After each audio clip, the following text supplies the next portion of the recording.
central issue we are here about today is truth, the search for truth, the need for truth, because without truth, our democracy will collapse. For the past 5 years, the biggest lie in Canadian history, namely that 215 children are buried in a mass grave in an orchard at the former Kamloops Indian Residential School, has been allowed to persist. Nursed along by the legacy media, feckless, cowardly politicians, academics, and special interest groups. And what has been the result of this lie being allowed to prevail? People's lives have been devastated. Hundreds of millions of taxpayers' dollars has been wasted, churches burned and vandalized, and the credibility of our news media positively shattered. But the impact of this lie has also been spiritual. In personal relationships, the consequences of lying are profound.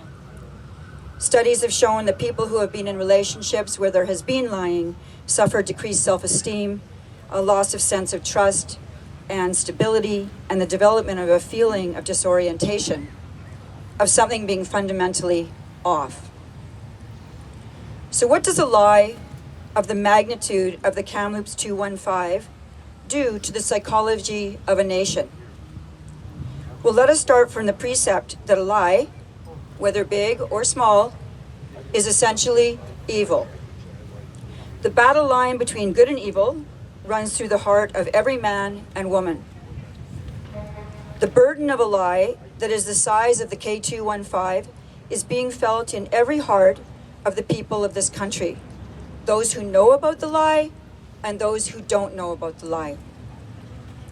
For those who do not yet know about this lie, such as school children, and still believe that our country committed a mass murder of Indigenous children and forced other children to bury them in a mass grave in the night, the lie has brought them a sense of shame about our country, about our country and our history, and has made them feel compelled to participate in ritualized speech and an acceptance of the incorrect mantra that Canadians are essentially bad, that Canada itself is heartless, evil, illegitimate, and a country deserving of being labeled a genocidal state.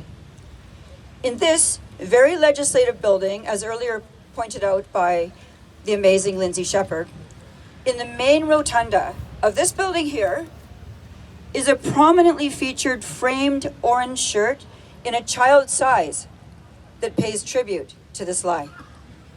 It sits right beside our coat of arms.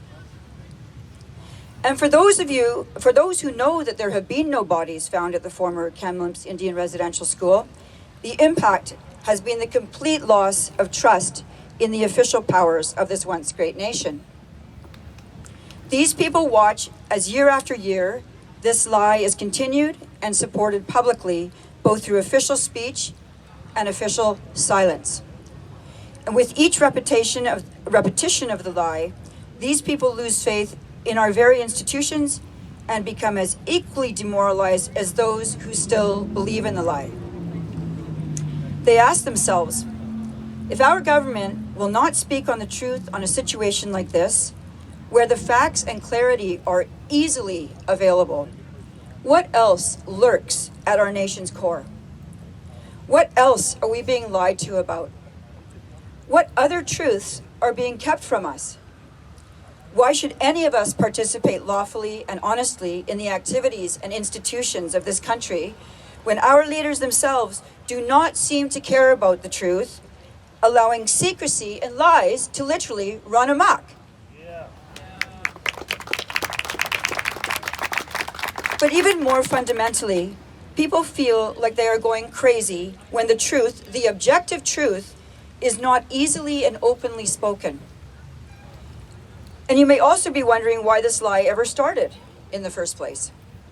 Simply put, by the late David Horowitz, a great hero that I followed through the years, he says, the issue is never the issue. The issue is always the revolution. And this K215 fraud is about a political revolution against the very soul of Canada. Further, we see not only no comment from federal and provincial leaders, but also the advancement of a bill in the House of Commons that will imprison anyone who tries to get the objective truth of this corrosive, get to the objective truth of this corrosive narrative.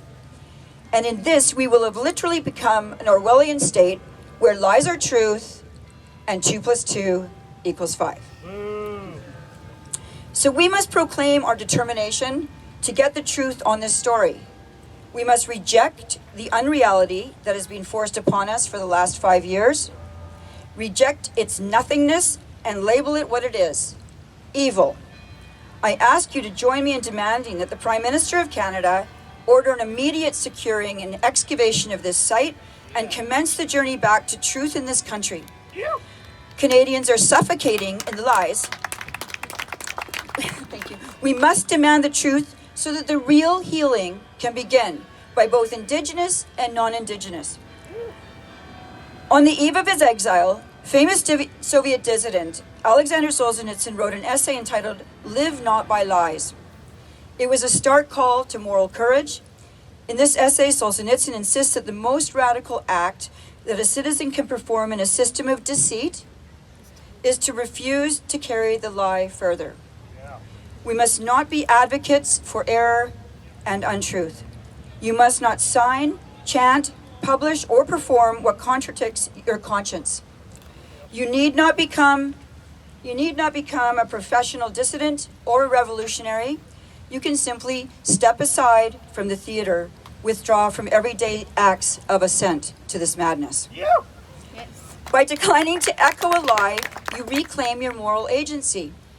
And little by little, the machinery of this lie will grind to a halt and you will feel liberated.